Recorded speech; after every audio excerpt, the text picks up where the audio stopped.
నమస్తే, welcome to Leo news. Leo news ప్రేక్షకులందరికీ కూడా అంతర్జాతీయ మహిళా దినోత్సవ శుభాకాంక్షలు. ప్రతి సంవత్సరం మార్చి 8 మహిళా దినోత్సవం రోజున ఆడవాళ్ళ గురించి తెగ స్పీచ్లు ఇస్తూ ఉంటారు ఇటు రాజకీయ నాయకులు, అలాగే కొంతమంది పెద్దవాళ్ళు. ముఖ్యంగా మరి ఆకాశంలో సగం అవకాశంలో సగం అంటూ చెప్తూ ఉంటారు. మరి అలాంటి పరిస్థితి నేటి సమాజంలో ఉందా? మహిళలకు దక్కాల్సిన గౌరవం దక్కుతుందా? మరి ప్రభుత్వాలు వాళ్ళకి చేస్తున్నటువంటి న్యాయం ఎంత, ఇంకా జరగాల్సినటువంటి న్యాయం ఎంత? ఇలాంటి విషయాలన్నీ కూడా ఈరోజు డిబేట్లో చర్చిద్దాం. మనతో పాటు డిబేట్లో పార్టిసిపేట్ చేసేందుకు స్టూడియోలో ఉన్నారు సీనియర్ జర్నలిస్ట్ సత్యమూర్తి గారు, అలాగే మరో సీనియర్ పొలిటికల్ అనలిస్ట్ అంకమరావు గారు. నమస్కారం సార్. నమస్కారం సార్. సార్, ఈరోజు మార్చి 8 మహిళా దినోత్సవం. సో చాలామంది బయటకు వచ్చి మహిళల గురించి ప్రత్యేకంగా మాట్లాడుతూ ఉంటారు, స్పీచ్లు ఇస్తూ ఉంటారు.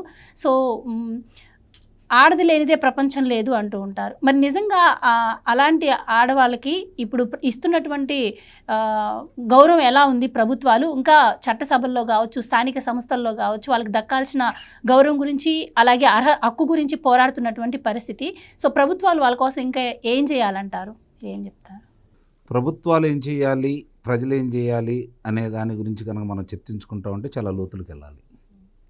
అవకాశాలు ఎంతవరకు వస్తున్నాయి, దాన్ని ఎంతవరకు సద్వినియోగం చేసుకుంటున్నారు అనే దాని మీద కూడా దృష్టి పెట్టాలి. భారతదేశానికి తొలి మహిళా ప్రధాని శ్రీమతి ఇందిరాగాంధీ గారు, తొలి రాష్ట్రపతి ప్రతిభా పాటిల్ గారు, అలాగే మళ్ళీ ఇప్పుడు ముర్ము గారు కూడా ఉన్నారు. అంటే ప్రథమ మహిళలు వాళ్ళిద్దరూ భారతదేశానికి సంబంధించిన వాళ్ళు. తొలి ప్రధానమంత్రిగా చేశారు. 1977లో మరి ఒరిస్సాకి తొలి రాష్ట్రాలకు ముఖ్యమంత్రిగా నందిని శతపథి గారు చేయటం కూడా జరిగింది. అలాగే జయలలిత గారు. ఇట్లా చూసుకుంటా ఉంటే చాలామంది మన కళ్ళ ముందు కనపడతానే ఉన్నారు. అయినా సరే ఎందుకు మహిళలు ఈరోజు చట్టసభల్లో సరైన ప్రాతినిధ్యం లేదు? ఎక్కడ జరుగుతుందో లోపం?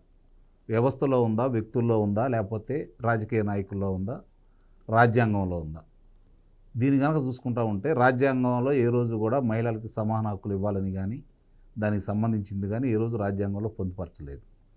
ఈరోజు జనాభా ప్రాతిపదికలో మహిళలు పురుషులు సమానంగా ఉన్నారు కాబట్టి అన్ని విషయాల్లో కూడా ఈరోజు మహిళలకి ప్రాధాన్యత ఇస్తున్నారు కాబట్టి చట్టసభల్లో కూడా ప్రాధాన్యత ఇవ్వాలనే ఆలోచన ఈ మధ్య కలిగిన మాట వాస్తవం. దానికి సంబంధించినంత వరకు ఇంకా ఒక రకంగా మాట్లాడుకోవాలంటే పురుషాధిక్య సమాజమే నడుస్తుందనేది వాస్తవం, కాదనలేని సత్యం. కారణం ఏంటంటే వచ్చిన వాళ్ళు కూడా వాళ్ళ శక్తి సామర్థ్యాలు ఉండి కూడా సరైన రీతిలో వాళ్ళు చట్టసభల్లో ప్రాతినిధ్యం వహిస్తూ, లేదంటే మంత్రులుగానో, ముఖ్యమంత్రులుగానో, ప్రధానమంత్రులుగానో, ఇప్పుడు మనం చెప్పుకున్నట్టు రాష్ట్రపతులుగానో ఉన్నా కూడా వాళ్ళ గురించి వాళ్ళే చూసుకుంటున్నారు తప్ప నేను మహిళని, సాటి మహిళల్ని ఈ విధంగా తీసుకురావాలని చెప్పి వాళ్ళు దాని గురించి దృష్టి పెట్టకపోవటమే సాటి మహిళలకి అధికారంలో ఉండేవాళ్ళు కావచ్చు, లేకపోతే అధికారులుగా ఉండేవాళ్ళు కావచ్చు, సరైన ప్రోత్సాహం వాళ్ళు కూడా ఇవ్వట్లేదనేది ఇప్పుడు గుర్తుంచుకోవాలి ఇక్కడ. అంటే ఇది ఒక పురుషుల్లోనే తప్పు కాదు అని చెప్పని మహిళలకు సంబంధించినంత వరకు మహిళా సాధికారిత సాధించాలనే ఉద్దేశంలో ఎంతమంది మహిళలు ముందుకు వస్తున్నారనే దాన్ని కూడా దృష్టిలో పెట్టుకోవాలి. ఇక్కడ మన రాష్ట్రానికి వస్తే అన్న నందమూరి తారక రామారావు గారు రాజకీయ పార్టీ తెలుగుదేశం పార్టీ పెట్టేంత వరకు కూడా స్థానిక సంస్థల్లో మహిళలకి రిజర్వేషన్లు, ఇది గమనించుకోవాలి.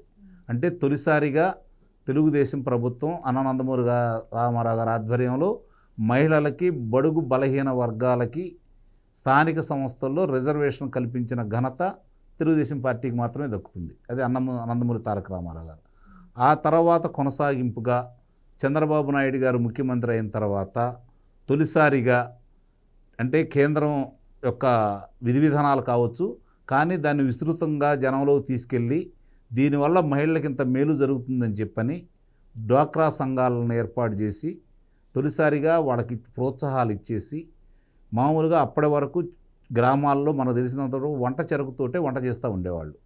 దీపం పథకం అని చెప్పని ప్రవేశపెట్టి వాళ్ళందరికీ గ్యాస్ సిలిండర్లు, పొయ్యిలు అందజేసి మహిళా సంఘాల ద్వారా వాళ్ళు చేసిన ఉత్పత్తులు ప్రభుత్వమే కొనుగోలు చేసి ప్రచారం చేసి ఆ విధంగా వాళ్ళ కాళ్ళ మీద వాళ్ళు నిలబడుతూ వాళ్ళు ముందుకెళ్లే విధంగా మొట్టమొదట దాన్ని ఆంధ్ర రాష్ట్రంలో విస్తృతపరిచింది మాత్రం నిస్సందేహంగా చంద్రబాబు నాయుడు గారు.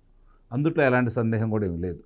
మరి అట్లానే చూసుకుంటా ఉంటే తొలి, అంటే ఆంధ్ర రాష్ట్రానికి సంబంధించింది కావచ్చు, భారతదేశ వ్యాప్తంగా తొలి శాసనసభాపతిగా ప్రతిభా భారతం గారు కూడా నియమించింది తెలుగుదేశం పార్టీ. ఆ విషయాన్ని కూడా, అది చంద్రబాబు నాయుడు గారి హయాంలో, ఆ విషయాన్ని కూడా మర్చిపోవద్దు. అంటే ఇక్కడ ఇవన్నీ ఎందుకు చెప్పాల్సి వస్తుందంటే, ఒక వ్యక్తుల యొక్క ప్రతిభా పాఠవాలతో పాటు వాళ్ళు వృద్ధిలోకి వచ్చిన తర్వాత వాళ్ళకు సంబంధించిన వాళ్ళని ఎంతమందికి చేయూతనిచ్చారు, వాళ్ళ కోసం ఎంతమంది పోరాడనే దాన్ని కూడా మనం చూసుకోవాలి. ఆ పోరాట పటిమలో ఇంకా స్త్రీలు కొంచెం వెనకంజలో ఉండాలనేది మాత్రం వాస్తవం. మామూలుగా సహజంగానే ఓట్ల కోసము, రాజకీయం కోసము, పేరు కోసము, ఇలాంటి మహిళా దినోత్సవాలు జరుగుతున్న సందర్భంగా వాళ్ళ గురించి పొగడాలి కాబట్టి మాట్లాడుతూ ఉంటారు. కానీ దాన్ని అందిపుచ్చుకొని అవకాశాలు ఉండవు కూడా ఎంతమంది ముందుకు వస్తున్నారో ఆలోచించుకోవాలి. ఈరోజు మహిళా పారిశ్రామికవేత్తలు ఎంతమంది ఉన్నారు, మహిళా విశ్వవిద్యాలయాలు నడిపేవాళ్ళు ఎంతమంది ఉన్నారు, ఒకసారి కనుక మనం చూసుకుంటూ ఉంటే ప్రతిభ చాలామంది ఉంది, పారిశ్రామికవేత్తలు చాలామంది ఉన్నారు, అపారమైన ధన సంపదలు ఉన్నవాళ్ళు చాలామంది ఉన్నారు, వాళ్ళు వ్యాపారవేత్తలుగా ముందుకెళ్తున్నారు. కానీ వాళ్ళు ఎవరైనా సరే దీని గురించి ఆలోచిద్దాము, సాటి మహిళలను కూడా మనం ప్రోత్సహిద్దామని చెప్పిన ఎంతమంది మహిళలు ముందుకు వచ్చారనేది కూడా ఇక్కడ గమనంలో తీసుకోవాలి. అంటే రెండు చేతులు కలిస్తేనే చప్పట్లు అవుతాయి. ఒక చెయ్యి ఎంతసేపు విసిరినా కూడా అది మోత అనేది బయటకు తెలియదు. అట్లానే పురుషులు ముందుకే వచ్చిన సందర్భాల్లో కూడా మహిళలు ఎంతమంది రాజకీయాలు కావచ్చు, ఉద్యోగపరంగా చూసుకుంటూ ఉంటే ఈరోజు మీరు ఎక్కడ చూసుకున్నా కూడా మహిళల ఆధిక్యత కనపడతానే ఉంది. మరి వాళ్ళు కూడా వ్యాపారస్తులు పెరిగారు, డబ్బులు సంపాదించే వాళ్ళు ఉన్నారు, వాళ్ళు వేల కోట్లు సంపాదించే వాళ్ళు ఉన్నారు, సీఈఓలుగా చేస్తున్న వాళ్ళు ఉన్నారు, బ్యాంకులకు సీఈఓలుగా చేస్తున్న వాళ్ళు ఉన్నారు. ఇంతమంది ఉండి కూడా ఎంతమంది దాని గురించి పోరాడుతున్నారు అనే దాని గురించి ఆలోచించుకుంటేనే ఈరోజు మన కళ్ళ ముందు చాలా వాస్తవాలు కనపడుతూనే ఉన్నాయి. అంటే చెప్పటానికి చేయటానికి ఎంత వ్యత్యాసం ఉన్నదానికి నేను చెప్తున్నాను. వ్యక్తుల్లో చిత్తశుద్ధి అనేది ఉంటే నిస్సందేహంగా కూడా ప్రోత్సాహాలు ఉంటాయి. ఆ ప్రోత్సాహాల కోసం, సాధన కోసం ఎంతమంది పోరాడుతున్నారు అది కూడా గమనించుకోవాలి. ఈరోజు తల్లిదండ్రులు ఇప్పుడు ఈ కాలంలో అంటే ఒక 15-20 సంవత్సరాల నుంచి కనుక మనం చూసుకుంటూ ఉంటే పిల్లలకు కొంచెం స్వేచ్ఛ ఇచ్చేసి వాళ్ళు ఉన్నత చదువులు చదువుకునే భాగంలో భాగంగా ఆడపిల్లలను కూడా బాగా ప్రోత్సహిస్తున్నారు అనేది వాస్తవం. అది ఇప్పుడు కనపడుతుంది చైతన్యం. ఆ చైతన్యం రాజకీయాల్లో చాలా తక్కువైంది. మీరు గమనించుకోవాలి. ఇక్కడ రాజకీయాలంటే ఒక అంటరాని వస్తువుగా భావిస్తున్నారు చాలామంది కూడా. లేదంటే రాజకీయాల్లోకి వస్తే వాళ్ళని చిన్నచూపు చూస్తున్నారు. అధికారంలో ఉన్నప్పుడు వేరే, కానీ మహిళలను కూడా ఒక రకంగా చిన్నచూపు చూస్తున్నారు. రెండో రకంగా వాళ్ళని దూరంగా కూడా పెడుతున్నారు అనేది కూడా వాస్తవమే. కానీ వాళ్ళు ఈరోజు గ్రామాల్లో చూసుకుంటూ ఉంటే పంచాయతీలో కావచ్చు, ఎంపీటీసీలో కావచ్చు, జడ్పీటీసీలో కావచ్చు, మున్సిపాలిటీలో కావచ్చు, వాళ్ళ ప్రాధాన్యత తప్పనిసరిగా ఉంటుంది. ఎందుకంటే రిజర్వేషన్లు ఉన్నాయి కాబట్టి. ఆ స్థాయి దాటి వాళ్ళు ముందుకెందుకు రాలేకపోతున్నారు. చాలామంది మహిళలు ఉన్నారు ఈరోజు జిల్లా పరిషత్ చైర్మన్లుగా ఉన్నారు, లేదంటే మా నగరపాలక సంస్థల్లో చైర్మన్లుగా ఉన్నారు. అది అయిపోయిన తర్వాత వాళ్ళు ఎక్కడ ఉంటున్నారు, వాళ్ళ హక్కుల గురించి ఎందుకు పోరాటలేదు, ఇది కూడా గమనించుకోవాలి. అంటే అంతవరకే సర్దుకుంటున్నారు వాళ్ళు. వాళ్ళకి నిజంగా హక్కులు ఏంటి, మనం జనాభాలో సగభాగం మనం ఉన్నాం. ఇప్పుడు మహిళ లేనిది పురుషులు లేడు, పురుషులు లేనిది మహిళ లేదు, అంతే కదా. ఇద్దరికి పెళ్ళి అయితే పిల్లలు పుడితేనే మామూలుగా ఈరోజు సమాజంలో మహిళలు కావచ్చు, పురుషులు కావచ్చు రావచ్చు, అంతే కదా. స్త్రీ వల్ల కాదు, పురుషుడు వల్ల అసలే కాదు, స్త్రీ మహిళ కలిస్తేనే కదా పిల్లలు పుట్టేది, ఆ పిల్లలు జనాభా వచ్చేది. కాబట్టి ఇప్పుడు వాళ్ళు లేని వీళ్ళు లేరు, వీళ్ళు లేని వాళ్ళు లేరు, ఒకడు ఎక్కువ కాదు, ఒకడు తక్కువ కాదు. కాబట్టి పురుషాధిక్య సమాజం ఉంది కాబట్టి మనకు తెలియనప్పుడు దిశ, అంటే మనకు తెలియని సందర్భంగా, అంటే ఇప్పుడు గొప్ప గొప్ప వ్యక్తులు వాళ్ళు పుస్తకాల్లో రాసిందని మనం చదువుకుంటున్నాం కాబట్టి మాతృస్వామ్య వ్యవస్థ నుంచి మనం పితృస్వామ్య వ్యవస్థలోకి వచ్చాం. ఇది గమనించుకోవాలి చాలామంది. ముందుగా మాతృస్వామ్య వ్యవస్థ ఉంది ప్రపంచం మొత్తం, అంటే వాళ్ళదే పెత్తనం, వాళ్లే మహారాణులు, వాళ్లే ఏలేవాళ్ళు. ఇక్కడి నుంచి పురుషాధిక్యత సమాజానికి వచ్చిందంటే తండ్రి వారసత్వానికి వచ్చారు. మరి ఎందుకు జరిగింది ఈ క్రమం, దీన్ని కూడా ఒకసారి ఆలోచించుకోవాలి. ఎక్కడ వెనకబడిపోతున్నారు, ఎందుకు దూరం అవుతున్నారు, అన్ని అవకాశాలు ఉండి కూడా ఎందుకు అందిపుచ్చుకోవట్లేదు.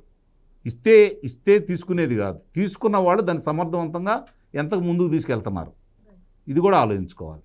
ఏదేమైనా మహిళా దినోత్సవం సందర్భంగా నిన్న చూసుకుంటే చంద్రబాబు నాయుడు గారు ఈరోజు 1000 మందికి, అంటే 760 మందికి బైకులు, అంటే వాళ్ళు ఎందుకంటే ట్రాన్స్పోర్ట్ చేసుకోవడానికి, అట్లాగే 240 ఆటోలు కూడా పంచడం కూడా జరిగింది. అంటే ఆయనకి మిగిలిన దీనికి ఇది ప్రారంభం. వాళ్ళకి అవకాశాల కొద్దీ ముందుకు తీసుకెళ్లే క్రమంలో ఆయన మొట్టమొదటి కూడా డ్వాక్రా సంఘాలు తీసుకొచ్చినప్పటి నుంచి కూడా మహిళలు ముందుకు రావాలి, పారిశ్రామికవేత్తలుగా ఎదగాలి, ప్రతి ఇల్లు కూడా పారిశ్రామికవేత్తలు తయారు కావాలని చెప్పి ఆయన కోరుకుంటున్నాడు. కాబట్టి చిత్తశుద్ధి ఆయనకు ఉంది. అందిపుచ్చుకునే వాళ్ళు కూడా అవకాశాలు ఉండే వాటిని అందిపుచ్చుకొని తోడు తీసుకురావాల్సిన ఆవశ్యకత అయితే ఉందని చెప్పి అయితే నేను భావిస్తున్నాను. రైట్. సత్యమూర్తి గారు, అంటే మారుతున్న సమాజంతో పాటు మహిళల్లో కూడా చాలా వరకు మార్పు వచ్చిందనే చెప్పొచ్చు. కానీ ఇప్పటికీ కూడా కొన్ని ప్రాంతాల్లో మహిళలను చిన్నచూపు చూస్తూనే ఉన్నారు. అండ్ ముఖ్యంగా ఎంత మార్పు వచ్చినా కూడా చట్టసభలో రిజర్వేషన్ కోసం ఇప్పటికీ మహిళలు పోరాడాల్సిన పరిస్థితి వచ్చింది. ముఖ్యంగా ఆంధ్రప్రదేశ్ విషయానికి వస్తే ఇప్పుడు చంద్రబాబు గారు మరి అధికారంలోకి వచ్చాక మహిళల కోసం చాలా పథకాలు తీసుకొస్తున్నారు. అలాగే వర్క్ ఫ్రమ్ హోమ్ అని కావచ్చు, ఎంఎస్ఎంఈల ద్వారా పెట్టుబడి సాయం కావచ్చు, ఇవన్నీ కూడా చేస్తున్నటువంటి పరిస్థితి.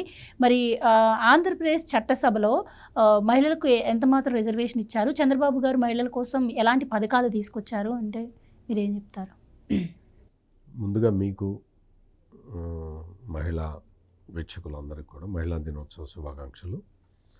ఇక్కడ మెయిన్గా చట్టసభల్లో రిజర్వేషన్లు ఇంకా రాలే, బహుశా వస్తాయి, చాలా సంవత్సరాలుగా పెండింగ్లో ఉంది. స్థానిక సంస్థల్లో మాత్రం ఇందాక అంకమరావు గారు చెప్పినట్టు రిజర్వేషన్లు వచ్చినాయి. వాటిని ఎఫెక్టివ్గా ఇంప్లిమెంట్ చేస్తూ ఉన్నారు. చాలామంది మహిళలు కూడా ప్రజాప్రతినిధులుగా ముందరకు వచ్చారు. ఎంపీటీసీలు ఉన్నారు, జడ్పీటీసీలు ఉన్నారు. ఇట్లా అన్ని స్థాయిల్లో జిల్లా పరిషత్ చైర్మన్లు, మున్సిపల్ చైర్మన్లు, ఇట్లా ఈ విధంగా మొత్తం మహిళలకి రిజర్వేషన్లు అవి సక్రమంగా అమలు జరుగుతూనే ఉన్నాయి. మరీ ముఖ్యంగా ఏంటంటే మహిళలకి అంటే ఇప్పుడు ఎన్నికల్లో పోటీ చేయాలి అంటే వాళ్ళకు కొంత ఆర్థిక స్తోమత ఉండాల్సిన పరిస్థితి అయితే ఎవరు కాదనలేని నిజం. ఆర్థిక స్తోమత లేని వాళ్ళు పోటీ చేసే పరిస్థితి అయితే ఇంకా లేదు. ఇక్కడ అందుకనే ఏంటి అంటే మహిళలకి ఆర్థిక స్తోమత పెంచాలి, ఆర్థికంగా వాళ్ళకి వెసులుబాటు కల్పించాలి. వాళ్ళు ఆర్థికంగా వాళ్ళు మగవాళ్ళ మీద ఆధారపడి ఉన్నంత కాలం మగవాడు డామినేషన్ చేస్తూనే ఉంటాడు. అందుకని మహిళలకి ఆర్థిక స్వాతంత్రం చాలా ఇంపార్టెంట్. మహిళలకి ఆర్థిక స్వాతంత్రం ఎట్లా వస్తుంది? వాళ్ళల్లో చదువు విద్య లేకపోవచ్చు, రకరకాల ఈ హౌస్ హోల్డ్ ప్రెషర్స్ తోటి వాళ్ళు ముందడుగు వేయలేకపోవచ్చు. అందుకని ఈ రెండు కారణాలని దృష్టిలో పెట్టుకొని 1995-96 సంవత్సరంలో చంద్రబాబు నాయుడు ఏం చేశాడంటే మొత్తం అప్పటి వరకు కేంద్రంలో ఒక పథకం ఉండేది, డ్వాక్రా పథకం. కేంద్ర ప్రభుత్వం ఇంప్లిమెంట్ చేస్తూ ఉంది, చాలా కాలం నుంచి ఇంప్లిమెంట్ చేస్తూ ఉంది. ఆ డ్వాక్రా పథకాన్ని తీసుకొచ్చి మనం దీన్ని ఎట్లా వాడుకోవచ్చు, మహిళల సాధికారత కోసం ఎట్లా వాడుకోవచ్చు అని చెప్పి చంద్రబాబు నాయుడు మరి పెద్ద రీసెర్చే చేశాడు. వచ్చి ఈ డ్వాక్రా సంఘాలని అన్ని పెట్టించి మొత్తం దాన్ని ఒక ఉద్యమంలాగా తీసుకెళ్ళాడు. ఇంకా మొత్తం డ్వాక్రా సంఘాలు అంటే అదొక పెద్ద విప్లవం వచ్చేసింది ఆంధ్రప్రదేశ్లో, ఉమ్మడి ఆంధ్రప్రదేశ్లో. ఎక్కడ చూసినా మొత్తం అన్ని డ్వాక్రా సంఘాలే. వాళ్ళకి కొంత సీడ్ మనీ గవర్నమెంట్ ఇస్తుంది, కొంత బ్యాంక్ నుంచి లోన్ తీసుకుంటారు, వాళ్ళు వాళ్ళ ఉత్పత్తులు అవి తయారు చేసుకుంటారు, అవి మార్కెట్లో అమ్ముకుంటారు. ఇట్లా రకరకాల వ్యాపకాల్లోకి మహిళలు వెళ్ళేసరికి మహిళలకి చాలామందికి ఆర్థిక స్వాతంత్రం వచ్చింది. ఇది ఒక సామాజిక విప్లవం. డ్వాక్రా అనేది సామాజిక విప్లవం. ఆ తర్వాత డ్వాక్రా అనేది గ్రామీణ మహిళలకు సంబంధించింది. మరి పట్టణాల్లో కూడా మహిళలు ఉంటారు కదా, మరి వాళ్ళకి సంబంధించింది ఏంటి అంటే మెప్మా అనే పథకం ఉందన్నమాట. ఈ పథకం ఏంటంటే పట్టణ ప్రాంతాల్లో మహిళల ఆర్థిక స్వావలంబన కోసం వినియోగించుకోవాల్సిన పథకం. ఆ మెప్మా పథకాన్ని కూడా తీసుకొచ్చి చంద్రబాబు నాయుడు ఫుల్ లెంగ్త్లో దాన్ని మొత్తం ఎస్టాబ్లిష్ చేసేసి పట్టణాల్లో కూడా మహిళలకి ఆర్థిక స్వావలంబన వచ్చే విధంగా చేసేసాడు. ఈ మెప్మా కూడా ఎప్పటి నుంచో ఉంది, కాకపోతే దాన్ని చంద్రబాబు నాయుడు పికప్ చేసుకున్నాడు. అట్లా గ్రామీణ మహిళలకి పట్టణ మహిళలకు కూడా ఈ డ్వాక్రా సంఘాలు, మెప్మా సంఘాలు ఇవన్నీ కూడా వచ్చిన తర్వాత చంద్రబాబు నాయుడు పేదరిక నిర్మూలన కోసం ఒక సంస్థ పెట్టాడు. దాన్ని సెర్ప్ అంటారు, SERP. ఆ సెర్ప్ ద్వారా మొత్తం గ్రామీణ పేదరికాన్ని నిర్మూలించడానికి స్వయం సహాయ సంఘాలు తీసుకొచ్చాడు. అంటే ప్రజలు గవర్నమెంట్ మీద ఆధారపడకుండా ప్రజలు వాళ్ళంతటా వాళ్ళ జీవనోపాధి వెతుక్కొని దానికి సంబంధించి బ్యాంకుల నుంచి లోన్ తీసుకొని గవర్నమెంట్ హెల్ప్ ఇస్తే గవర్నమెంట్ హెల్ప్ తీసుకొని వాళ్ళు ఈ సెల్ఫ్ హెల్ప్ గ్రూప్స్ అని ఇంకో కాన్సెప్ట్ తీసుకొచ్చారు. ఇట్లా తీసుకొస్తే ఈ మొత్తం ఇదొక చైన్ రియాక్షన్ లాగా ఉన్నది. ఇవన్నీ కూడా మొత్తం మహిళల స్వావలంబన కోసం ఉపకరించిన పథకాలు. మొత్తం ఆర్థికంగా వాళ్ళకి స్వాతంత్రం వచ్చేలాగా చంద్రబాబు నాయుడు ప్లాన్ చేశాడు. చంద్రబాబు నాయుడు తర్వాత తెలుగుదేశం పార్టీ ఓడిపోయిన తర్వాత రాజశేఖర్ రెడ్డి ముఖ్యమంత్రి అయిన తర్వాత ఏంటి గోల, ఈ ఆడవాళ్ళ గోల ఏంటి, ఆ చంద్రబాబు నాయుడు తీసుకొచ్చి ఇట పెట్టాడు, ఇప్పుడు వీళ్ళని ఎట వదిలించుకోవాలి అని ఆలోచించిన రోజులు ఉన్నాయి రాజశేఖర రెడ్డి, వైఎస్ రాజశేఖర రెడ్డి. ఆ తర్వాత ఎంత చేసినా కానీ, ఆ తర్వాత ఎన్ని ప్రభుత్వాలు మారినా, ఎంతమంది ముఖ్యమంత్రులు మారినా కానీ డ్వాక్రా సంఘాలని కదిలించలేకపోయారు, ఏమి చెయ్యలేకపోయారు. మెప్మా సంఘాలని కదిలించలేకపోయారు, స్వయం సహాయ సంఘాలని ఇంచి కూడా కదిలించలేకపోయారు. ఆ తర్వాత మనం విభజిత ఆంధ్రప్రదేశ్లో కూడా చూసాం. మనం జగన్మోహన్ రెడ్డి అసలు డ్వాక్రా మహిళలు అన్న పదం 5 సంవత్సరాల్లో ఏ రోజున పలకను కూడా పలకల. అంటే అతనికి అంత హేట్రెడ్నెస్ ఉంది. గ్రామీణ పేద మహిళల పట్ల జగన్మోహన్ రెడ్డికి అంత హేట్రెడ్నెస్ ఉంది, అంత వ్యతిరేకత ఉంది. ఇంకా డ్వాక్రా లేదు, గీక్రా లేదు, ఇంకా మెప్మా లేదు, ఏమీ లేదు, సెర్ప్ లేదు. ఆ పేదరిక నిర్మూలన పథకాన్ని కూడా పడుకోబెట్టాడు జగన్మోహన్ రెడ్డి. అసలు మొత్తం ఎటువంటి యాక్టివిటీ లేకుండా చేస్తే ఇప్పుడు మళ్ళీ చంద్రబాబు నాయుడు రాగానే మళ్ళీ డ్వాక్రా సంఘాలు మొత్తం అంతా చూసి వాళ్ళందరూ వచ్చేసి ఇప్పుడు ఇవాళ మార్కాపురంలో ఆయన ఒక ప్రోగ్రాంలో చెప్తూ ఉన్నాడు, మొత్తం 10 రోజుల్లో 5 కోట్ల రూపాయల ఆన్లైన్ బిజినెస్ చేశారు ఈ డ్వాక్రా మహిళా సంఘాలు. జస్ట్ 10 డేస్లో 5 కోట్ల రూపాయలు, అంటే దాదాపుగా 3 లక్షల ప్రోడక్ట్స్ని వాళ్ళు అమ్మారు, ఆన్లైన్లో అమ్మారు. అది చూసి చంద్రబాబు నాయుడు ఆయన ఒక చిన్న పిల్లాడిలాగా ఆనందపడిపోయాడు. ఇదిగో ఇది నేను ఆ రోజు 95-96లో నేను తీసుకొచ్చిన డ్వాక్రా సంఘాల మహిళలు ఈ రోజున ఈ స్థాయికి వచ్చారు. 35,000 కోట్ల రూపాయల బ్యాంకు రుణాలు తీసుకున్నారు. అంటే ఒక రకంగా చెప్పాలంటే ఈ గ్రామీణ ప్రాంతాలలో ఉన్న బ్యాంకులన్నీ కూడా ఈ రోజున డ్వాక్రా సంఘాల మీద ఆధారపడి ఉన్నాయి. ఏ బ్యాంక్ అయినా అప్పు ఇవ్వటమే వాళ్ళ డ్యూటీ, అప్పు ఇచ్చి మళ్ళీ వాటిని కలెక్ట్ చేసుకోవడం. డ్వాక్రా సంఘాలు ఏం చేస్తాయంటే అప్పు తీసుకొని గడువుకు ముందరే కట్టేస్తాయి. అంత వైబ్రెంట్గా ఉండే డ్వాక్రా వ్యవస్థ ఈ రోజున ఒక మహాశక్తిగా మారి ఉన్నది. అది చంద్రబాబు నాయుడు ఈ సమాజానికి చేసిన కాంట్రిబ్యూషన్. ఇప్పుడు ఈ ఆర్థిక స్వావలంబన కోసం ఇది చేశారు. ఇందాక అంకమరావు గారు చెప్పినట్టు మహిళలకి స్థానిక సంస్థల్లో రిజర్వేషన్ ఆల్రెడీ ఇంప్లిమెంటేషన్లో ఉన్నది. ఇవన్నీ కూడా ఏంటి అంటే ఈ రోజున చట్టసభల్లో కూడా మహిళలు తమ వంతు కర్తవ్యం నిర్వర్తించడానికి వాళ్ళు సిద్ధంగా ఉన్నారు. జగన్మోహన్ రెడ్డి 5 సంవత్సరాల కాలంలో అప్పుడు 14 మంది మహిళా ఎమ్మెల్యేలు ఉండేవాళ్ళు. ఈ రోజున 22 మంది మహిళా ఎమ్మెల్యేలు ఉన్నారు. అంటే చట్టసభల్లో కూడా ఈ కూటమి ప్రభుత్వం అన్ని పార్టీలు, అంటే బీజేపీ, జనసేన, తెలుగుదేశం అన్ని పార్టీలు ఉమెన్కి ఎక్కువ సీట్లు ఇచ్చినాయి. అందరూ గెలిచారు. ఇప్పుడు 22 మంది మహిళా ఎమ్మెల్యేలు ఉన్నారు. అందులో 2-3 మంత్రులుగా ఉన్నారు. అంటే అంటే ఉమెన్ సెంట్రిక్గా ఎటువంటి వర్క్ జరుగుతున్నది అనేది మనం అర్థం చేసుకోవచ్చు. ఇప్పుడు ఇంకొక స్టెప్ ముందరికి వేయాలని చెప్పి ఆయన ఆల్రెడీ పెద్ద ప్లాన్ వేసేసాడు.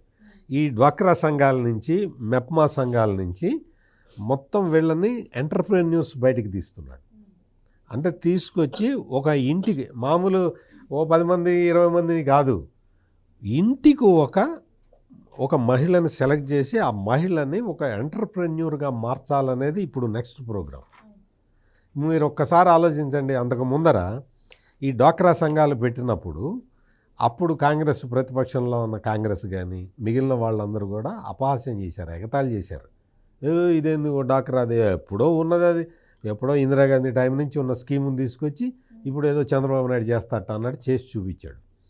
ఇక్కడ మనం ఆలోచించాల్సింది ఏంటంటే ఇంటికి ఒక ఎంటర్‌ప్రెన్యూర్, మహిళా ఎంటర్‌ప్రెన్యూర్ని నేను తయారు చేస్తాను అని ఆయన చెప్పినప్పుడు ఆ రోజు ఎగతాళి చేసింది సమాజం. ఈరోజు సమాజం మొత్తం ఆసక్తిగా చంద్రబాబు నాయుడు ఏం చెప్తున్నాడో వింటున్నది. ఇంటికి ఒక ఎంటర్ప్రెన్యూర్ని, మహిళా ఎంటర్ప్రెన్యూర్ని తయారు చేస్తాను అని చెప్పి ఆయన ఆల్రెడీ డిక్లేర్ చేశాడు. దానికి సంబంధించి ఎంఎస్ఎంఈ ప్రోగ్రాంలో ఎంతమందిని చేయాలి, ఇందాక నేను చెప్పిన సెర్ప్లో ఎంతమందిని చేయాలి, డ్వాక్రా మహిళలను ఎంతమందిని సెలెక్ట్ చేయాలి, మొత్తం ఒక స్టాటిస్టిక్స్ ఇది కూడా తయారు చేశారు. 140,000 మంది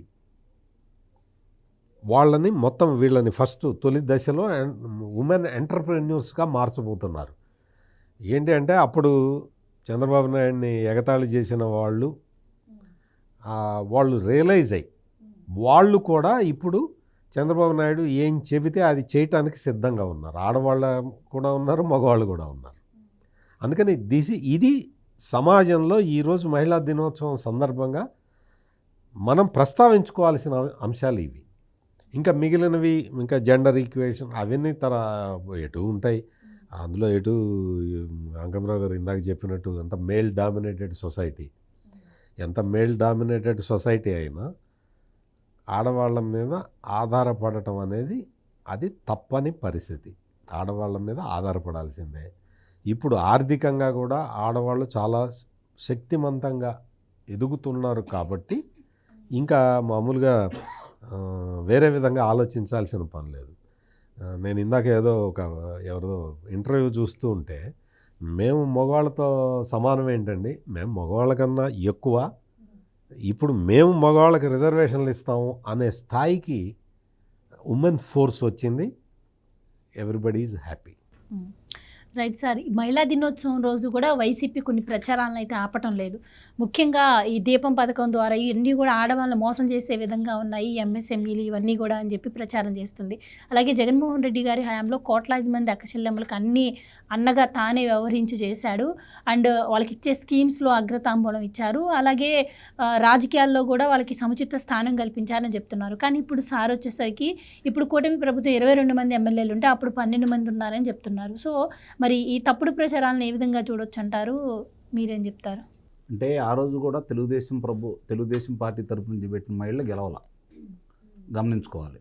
ఈరోజు తెలుగుదేశం పార్టీ నుంచి వచ్చిన మహిళలు గెలిచారు కాబట్టి వాళ్ళు కళ్ళ ముందు కనపడతా ఉన్నారు. అంటే ఇక్కడ ప్రాధాన్యత అనేది అర్థమవుతూ ఉంది కదా. రాజకీయాలు చూసుకుంటా ఉంటే అసలు ఇంకో ముఖ్య విషయం కూడా మర్చిపోయాం మనం.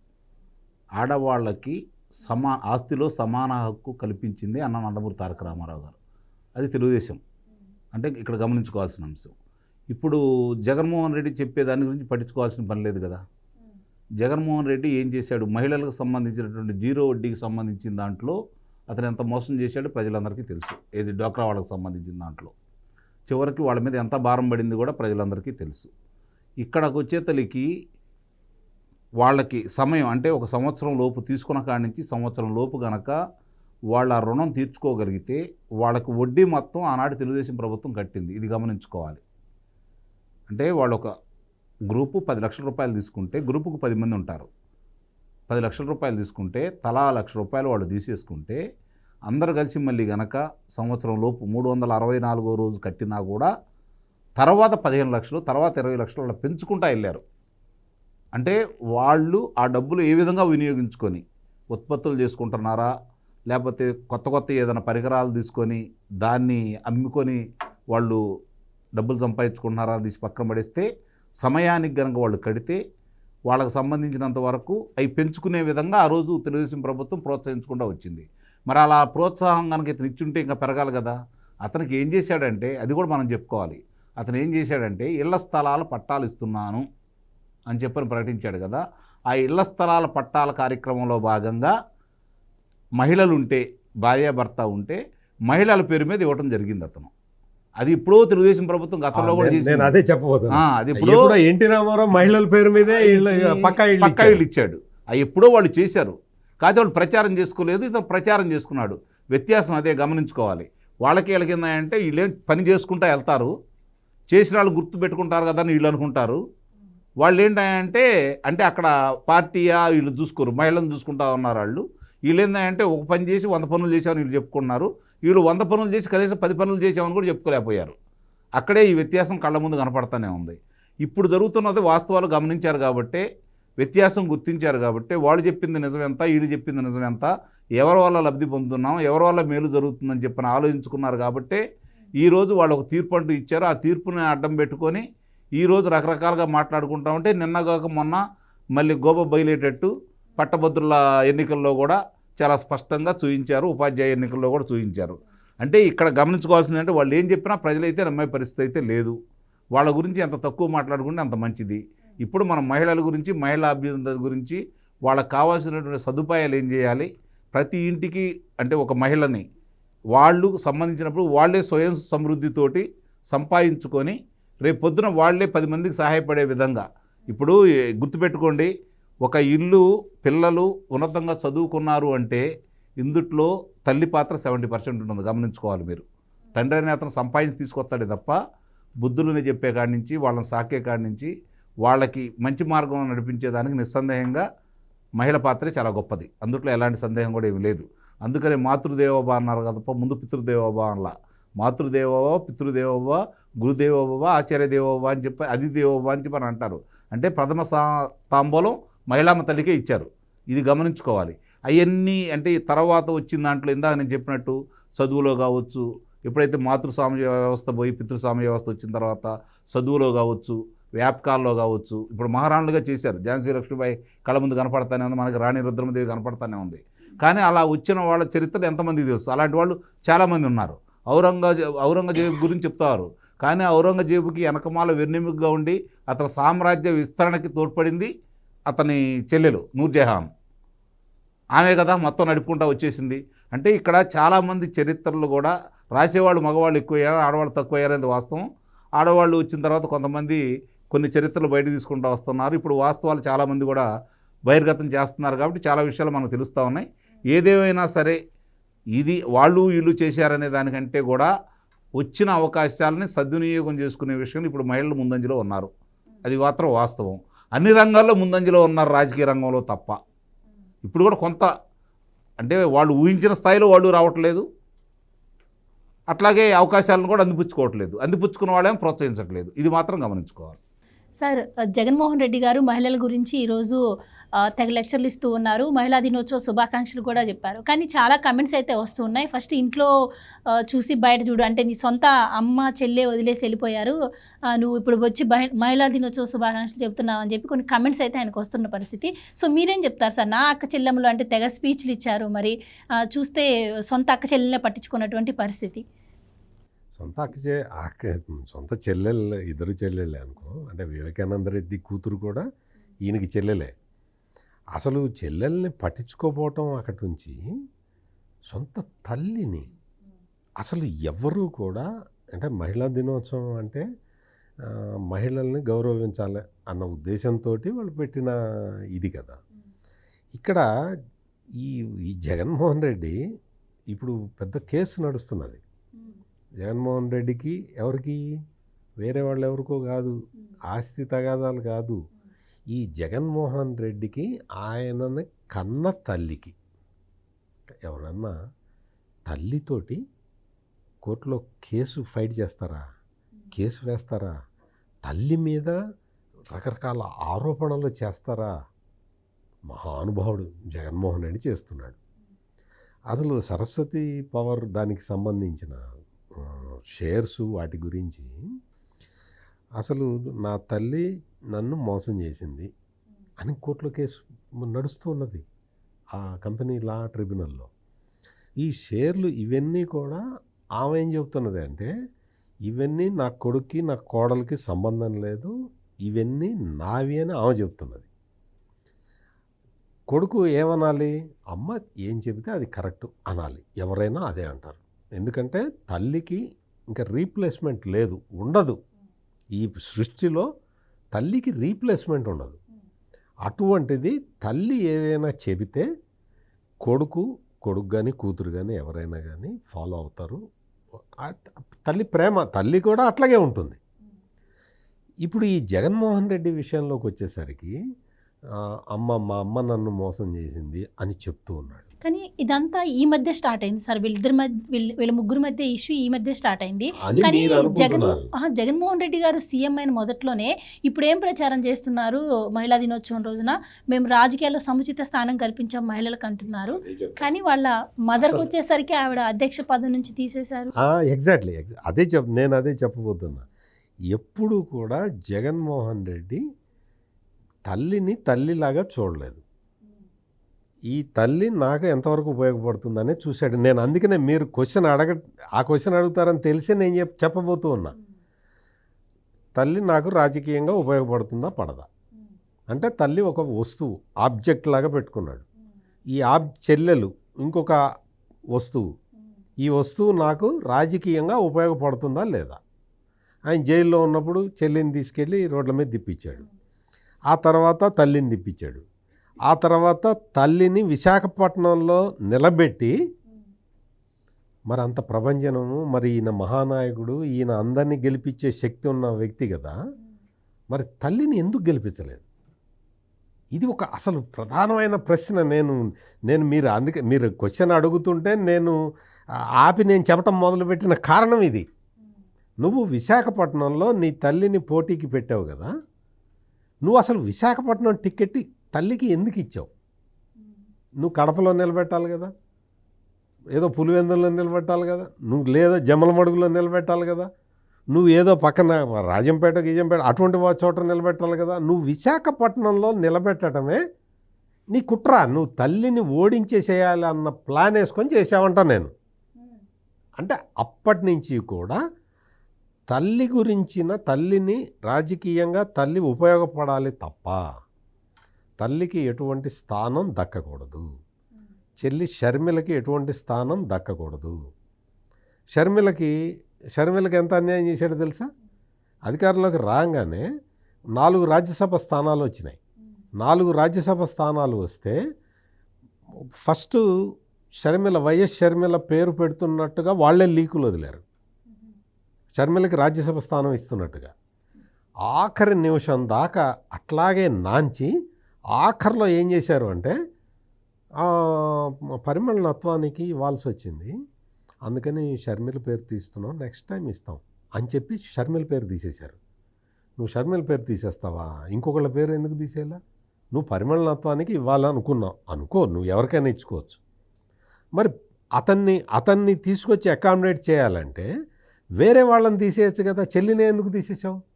అంటే నీకు చెల్లిని వాడుకున్నావు, వదిలేసావు. చెల్లి మళ్ళీ రాజకీయంగా స్టెబిలైజ్ అయితే ఇంకొక పవర్ సెంటర్ అవుతుందనే భయం నీకు. తల్లి ఇంకొక పవర్ సెంటర్ అవుతుందని భయం నీకు. అందుకని ఎంపీగా ఓడించావు. ఆ తర్వాత ఆమె ఏడుస్తూనే వెళ్ళిపోయింది. గౌరవ అధ్యక్షురాలుగా తీసి అవతల పడేశాడు. ఆమె ఏడుస్తుంటే ఆమె కనీసం ఆమెని కావలించుకొని కన్నీళ్లు కూడా తుడవలేదు. తల్లి ఏడుస్తున్నది, అయ్యో గౌరవాధ్యక్షురాలుగా తీసేస్తున్నాడు, నా కొడుకు తీసేస్తున్నాడు అని ఆమె బాధపడుతూ ఉంటే, లేదులే అమ్మా నువ్వు పెద్దదాని అయ్యావు కదా, రెస్ట్ తీసుకో అని ఏదో ఒకటి చెప్పాలి కదా. కనీసం కన్నీళ్ళు కూడా తుడవాలి, అటువైపు కూడా చూడలే. అంతటి అసలు ఇంక ఏ పదం వాడాలి జగన్మోహన్ రెడ్డి గురించి? ఇప్పుడు వచ్చి అధికారంలో ఉన్నప్పుడు కూడా అక్క చెల్లెమ్మలు అక్క చెల్లెమ్మలకి ఏం చేసావు? అక్క చెల్లెమ్మలకి నువ్వు చేసింది ఏంటి? వాళ్ళ పిల్లలకి గంజాయి అలవాటు చేసి వాళ్ళ పిల్లల్ని జడగొట్టావు. నీ అక్క చెల్లెమ్మలకి నువ్వు చేసింది అది. నువ్వు మొత్తం నీ మేనత్త ఒక ఆమె ఉంది విమలారెడ్డి అని, ఆమెకు దోచిపెట్టావు. విజయసాయిరెడ్డి కూతురు ఒక ఆమె ఉంది, ఇప్పుడు ఆమె మీద కూడా పెద్ద ఇది వచ్చింది, ఆ అమ్మాయికి దోచిపెట్టావు. అంటే నీకు మహిళలంటే కూడా సెలెక్టెడ్ మహిళలకే నువ్వు దోచిపెట్టావు. నువ్వు జనరల్గా సాధారణంగా ఇందాక నుంచి నేను డ్వాక్రా మహిళల గురించి చెప్తున్నా. డ్వాక్రా మహిళలందరూ చంద్రబాబు నాయుడికి ఆయన తెచ్చిపెట్టుకున్న చెల్లెళ్ళలాగా ఆయన చూసుకున్నాడు, కానీ నాట్ బ్లడ్ రిలేటెడ్ కదా. మరి అందరికీ ఆయన ఆర్థిక స్వావలంబన కోసం ఆయన పని చేశాడు. నువ్వేం చేసావు? నీ విమలారెడ్డికిను ఈ విజయసాయిరెడ్డి కూతురు పేరు ఏదో ఉంది, స్నేహారెడ్డి, వాళ్ళకి తప్ప ఇంకెవరికి చేసావు? నువ్వు నీ సొంత చెల్లిని, నీ సొంత తల్లిని బలిపెట్టేశావు. వాళ్ళ దగ్గర వాటాలు వస్తాయి కాబట్టి వాళ్ళకి చేసి పెట్టావు. ఈ టైపులో జగన్మోహన్ రెడ్డి ఇప్పుడు మీరు అన్న పాయింట్ అయితే కరెక్టు. అంతా మహిళా దినోత్సవ శుభాకాంక్షలు అనేవి గంభీరంగా ఆయన చెబుతుంటే భలే చెప్పేవాళ్ళు పోయా అని అందరు నవ్వుకుంటున్నారు. అందరు నవ్వుకునే పరిస్థితుల్లో జగన్మోహన్ రెడ్డి ఉన్నాడు. అందుకని జగన్మోహన్ రెడ్డి దృష్టిలో లేడీస్ ఎవరు అంటే యాంకర్ శ్యామల, రోజా, ఆ సినిమా యాక్టర్ శ్రీరెడ్డి, వీళ్ళే ఆయన దృష్టిలో మహిళలు. ఎందుకు? పచ్చి బూతులు మాట్లాడతారు కాబట్టి. అంటే మహిళల్ని ఏ స్థాయికి, ఆ పొసాని కృష్ణమురళిని చూసాం కదా, మొత్తం తల్లి సెంట్రిక్గా ఉండే బూతులన్నీ వాడతాడు. ఈ కొడాలి నానిని చూసాం అండ్ కదా. ఇంకోటి సార్, మీరు చెప్తున్నారు కాబట్టి ఆయన సీఎంగా ఉండి ఆయన తల్లి చెల్లిపైన కూడా సోషల్ మీడియాలో బూతులు పెట్టించినటువంటి పరిస్థితి. అలాంటిది ఈరోజు రోజా గారు వచ్చి మీడియా ముందు మాట్లాడుతున్నారు. గంటకి 30 రేపులు జరుగుతున్నాయి కూటమి ప్రభుత్వంలో, ఆడవాళ్ళ పరిస్థితి ఇది అని చెప్పి ఆవిడ లెక్చర్లు ఇస్తున్నారు. అందుకని ఇప్పుడు ఆ రోజాకి ఏం తెలుస్తుంది? ఒకసారి వస్తే కదా, ఇక్కడ ఉంటే కదా, ఆంధ్రప్రదేశ్లో ఉంటే తెలుస్తుంది పరిస్థితి ఏంటో. ఆడ కూర్చొని చెన్నైలో కూర్చొని అక్కడ ఉంటే నీకేం తెలుస్తుంది? ఆంధ్రప్రదేశ్లో రోజుకు రేపులు జరుగుతున్నాయి, వచ్చి చూడు శాంతి భద్రతల పరిస్థితి ఎట్లా ఉందో వచ్చి చూడు, నీ టైంలో ఎట్లా ఉందో ఇప్పుడు ఎట్లా ఉందో చూడు. నీకు వాస్తవాలు తెలుసుకొని మాట్లాడాలి. అందుకే నేను చెప్పా కదా, నేను చెప్పింది కూడా అదే. జగన్మోహన్ రెడ్డికి బాగా ఇష్టమైన మహిళలు ఎవరు అంటే రోజా రెడ్డి, ఈ యాంకర్ శ్యామల, శ్రీరెడ్డి, వీళ్ళు ఈ మహిళలు అంటే బాగా ఇష్టం ఈ జగన్మోహన్ రెడ్డి. ఎందుకు? ఇట్లా మాట్లాడతారు కాబట్టి. ఇక్కడ శాంతి పద్ధతులు అన్నీ బ్రహ్మాండంగా ఉన్నాయి, ప్రజలందరూ హ్యాపీగా ఉన్నారు, సంతోషంగా ఉన్నారు. ఫిగర్స్ మొత్తం ఇవన్నీ చెప్తాయి, నేనేదో నోటి మాటగా చెప్పడం కాదు. అందుకని ఇక్కడ మహిళలకి గౌరవప్రదమైన స్థానం ఎక్కడ ఉంది అంటే అది తెలుగుదేశం పార్టీ, కూటమి మొత్తం అట్లాగే ఉంది. కూటమి మొత్తం కూడా ఇప్పుడు బీజేపీ రాష్ట్ర అధ్యక్షురాలు మహిళ కదా. మీకు పవన్ కళ్యాణ్ అయితే అసలు వాళ్ళని వీర వనితలు అంటాడు. ఎందుకు చెప్తున్నానంటే వాళ్ళు మహిళల్ని సంబోధించే తీరే అంత గౌరవప్రదంగా ఉంటుంది, అంత అద్భుతమైన దీంతో వాళ్ళు మాట్లాడుతూ ఉంటారు. వాళ్ళ చేతలు కూడా అట్లాగే ఉంటాయి. నీ చేతలు ఏంటి చూస్తున్నాం కదా మనం. ఇవి తీసుకొచ్చి అభూత కల్పనలన్నీ ప్రచారం చేయటం, అసత్యాలని ప్రచారం చేయటం, అటువంటి పనులలో జగన్మోహన్ రెడ్డి బిజీగా ఉన్నాడు. అతను అధికారంలో ఉన్నంతకాలం మహిళల్ని ఏమీ పట్టించుకోలేదు, ఏమీ చేయలేదు. పైగా గుంటూరు రోడ్డు మీద ఒక అమ్మాయి గొంతు కోస్తుంటే దిక్కు దివాణం లేకుండా పోయింది జగన్మోహన్ రెడ్డి టైంలో. ఒకటి కాదు, రైల్వే స్టేషన్లో ఒక ఆమె, 2 పిల్లలు, భర్త రాత్రిపూట ఇంకెక్కడికి వెళ్ళాలో తెలియక రైల్వే స్టేషన్లో ఉంటే భర్త పిల్లల కళ్ళ ముందర ఆమెని దారుణంగా రేప్ చేస్తే ఆ రోజున ఉన్న హోంమంత్రి వచ్చి అర్ధరాత్రి పూట ఎవరో గంజాయి దాగి వచ్చారండి, వాళ్ళు చేసిన పని ఇది అని ఎంత తేలిగ్గా చెప్పారో, ఎంత చులకన భావంతో చెప్పారో. ఈ రోజున అటువంటి సంఘటన ఏదన్నా జరిగితే తాట తీసి 24 గంటల్లో అరెస్ట్ చేస్తున్నారు, వాళ్ళకి బెయిల్ కూడా రాకుండా చేస్తున్నారు. ఒక సొసైటీలో ఒక భయం ఉంది, ఆడవాళ్ళ జోలికి వెళ్తే తాట తీస్తామనే భయం ఉన్నది. అటువంటి పరిస్థితులు ఈ రోజున ఉన్నాయి. రోజా వచ్చి పెద్ద ప్రత్యేకంగా ఏం చెప్పాల్సిన అవసరం లేదు.